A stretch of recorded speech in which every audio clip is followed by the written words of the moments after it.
Hello, Burlingame community. Lots of news this week on vaccinations as well as testing. First of all, for all staff, all our wonderful teachers and professional staff and principals, boosters for Pfizer are now available. So I would recommend getting a booster shot. You can schedule it with your healthcare provider. Make sure that your record indicates that you've gotten a booster shot after you've gotten it. Those of us that did not get the Pfizer, but rather the Moderna vaccination, they'll be coming in the near future, and we'll keep an eye out and make sure everybody knows. Speaking of shots, we're seeing a lot of news for a provisional authorization for the vaccination for 5 to 11-year-olds that would be able to join our middle school children in being vaccinated. This is exciting news because that means that we can start moving towards much higher vaccination levels within the entire school district. We're anticipating that in the next couple of weeks, this announcement will be coming out from the federal government.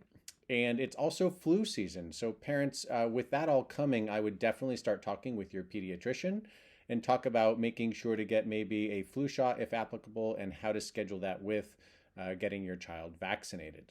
Now, with that, we've also had a lot of news coming out about mandatory vaccinations in the state of California. That can happen only after they come off of emergency or provisional uh, uh, authority. And so we're anticipating that that will come into play for next school year. So we have a long ramp. However, we would encourage everybody to get vaccinated for the safety of your children as well as for those of us that work at schools, because the more folks that are vaccinated, the better. We anticipate if vaccinations start sometime this month and you have to get 2 shots plus wait the 2 weeks, that starting in the new year that we will have far more folks vaccinated at our school sites, meaning better safety for all.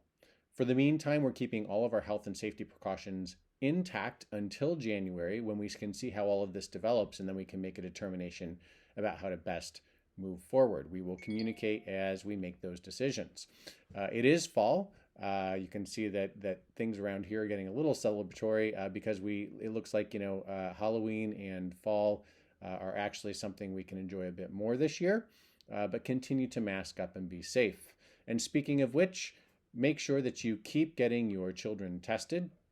We're seeing a slight downtick in the amount of testing that's being accessed by our community for their children.